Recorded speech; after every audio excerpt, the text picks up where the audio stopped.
Good afternoon, ladies and gentlemen. This is Sugamo no Gaijin streaming from Tokyo, and welcome to Tainted Grail, the Fall of Avalon review. Tainted Grail, the Fall of Avalon is an early access indie game that feels like an indie Skyrim. It is an open world RPG with a strong focus on exploration, on unmarked locations, fantastic lore, and a plethora of weapons and magic spells. And a lot of dying. I must have died 30-40 times during Act 1 alone.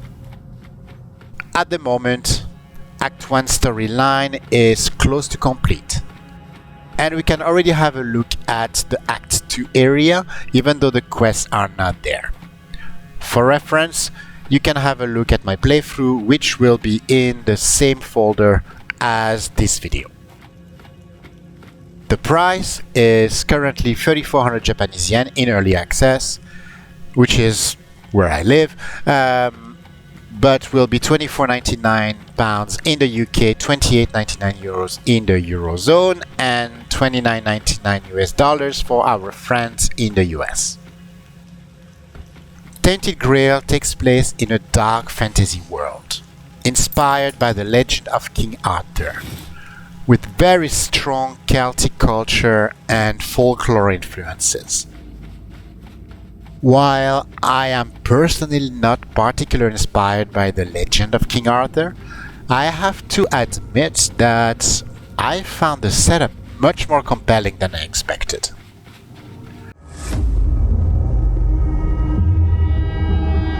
The all-consuming Red Death. 600 years ago, King Arthur led the Great Escape from the homelands, where our kingdoms were ravaged by the plague. Leading people to Avalon, he started the Age of Conquest and took the island from the Four Dwellers. Using the mysterious powers of Menhirs, together with Merlin, they cleansed the land of the weirdness, a primordial force of chaos and possibility. But now, long after the death of the king, Camelot is in shambles as Avalon fractures into chaos. I am new to the world of Awakened Realms, and I found it grim, dark, and surprisingly interesting. Now let's look at the technical aspects of the game and later on the gameplay.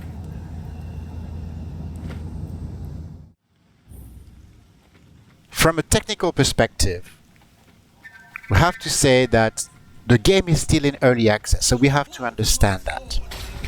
There are still bugs, especially getting stuck in the environment is rather common. Now, luckily, the devs have put a button in the menu that allows you to be unstuck, but I must have been stuck every hour or so. That button was really a life changer, but we have to say that the bugs are still there, and it kind of breaks the immersion a little bit at the moment. The frame rate is, on my computer, at 60 FPS consistently in Act 1, with a very strong drop in Act 2, but we also understand that Act 2 is not optimized yet. The visuals are frankly a little bit dated, but I found them very appealing in design. The inhabited areas, for example the keep or the village, are still feeling slightly empty and would benefit from additional details. I had a quick look at the improved visuals that the devs are working on for full release. I'll put the link in the description, and it is definitely a nice improvement. The sound design and the voice acting are actually punching way above their weight class. I was really impressed. Arthur's greed and Merlin's obsession made me what I am now. Why are you here? Then we have something in common. Caradop, we weren't born yesterday. No one would risk getting into trouble with the priests for nothing. Why did you save us? I need you to kill King Arthur. You're insane. He's insane. Now let's talk about gameplay. The game is definitely rewarding exploration, with tons of unmarked locations, unmarked dungeons, significant lore discoveries, impactful loot and crafting. And when I say impactful, I mean that the loot that you discover will change the way you play the game. I just found this creepy area with all of those children and this corpse. Red Death infused dagger.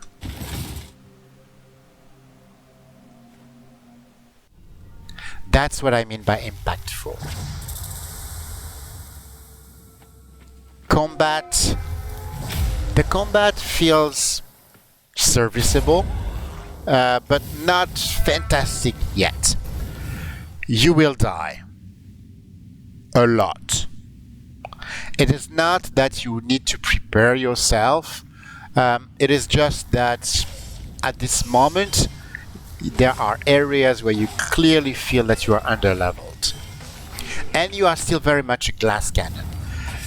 Taking on a boss, a strong boss, is much easier, for example, than taking down 3 weaker mobs which are attacking you. A boss may kill you in one time.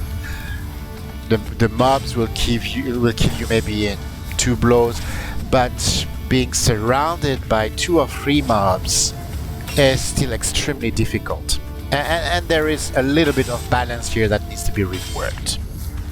The bow and arrow are still very much OP for both you and your enemies, and it is quite common for a mob to one-shot you, for example. So it's something that the devs are currently rebalancing. And that's the good news. The RPG progression is also serviceable. The level up can only be achieved during a rest at your bonfire. Attribute points and perks are quite simple at this moment and consist mostly of a percentage increase of hitting something or regenerating your HP or your mana a little bit faster, or decreasing the sound level or the noise that you make when you sneak, for example. It is not super exciting to have a small percent increase or decrease here or there, and it's something that the devs have heard loud and clear and that they are actively working on. We can see in the sneak peek version that they released that they are absolutely revamping that system, and I'm quite excited to see what it's going to look like for the final version. When it comes to roleplay, yes, we can roleplay. We also have the ability to completely fail quests without really understanding why.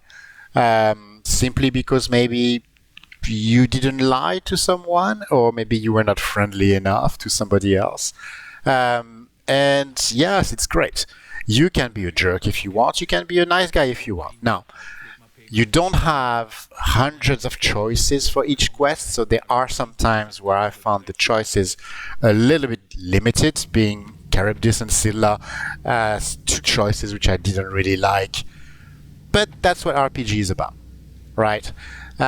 Frankly, I liked what the dev did on that portion, and I really look forward to the new quest that they will have in Act 2 and Act 3. Did my brother send you? Oh, you're here. Why? I don't want to kill you. Lastly, I found the lore very complete and very appealing, extremely appealing. Much more than I was expecting it to be. It is a grim world which is brilliantly designed, frankly. The dialogues are written with an adult audience in mind, so they're not speaking to you like you are a 12-year-old or like HR is in the room. And I like it. Old legends are gone, and the weirdness is creeping back into our lands. The bleeding heart of the plague has started beating once more. And the Red Death has returned. Rulers of the island asylum, an order of the Red Priests, are desperate to stop it by any means necessary. I've played Act 1 for about 20-ish hours, so I would expect the full game to be in the 50-60 hours range, which is actually pretty nice. A major update has been announced, and a couple of very famous YouTubers have reviewed it. I'll put a couple of links in the description. That update will be available with a full game release, which should come in a couple of months. It comes with much better gameplay loop and a total revamp of the progression system, much fuller inhabited areas, and a full revamp of the castle, the keep, which is our main base of operation. Difficulty balance being also looked at, slightly nerfing the bow and arrow, for example. Improved visuals, improved animations, optimizations, and of course, resolving bugs.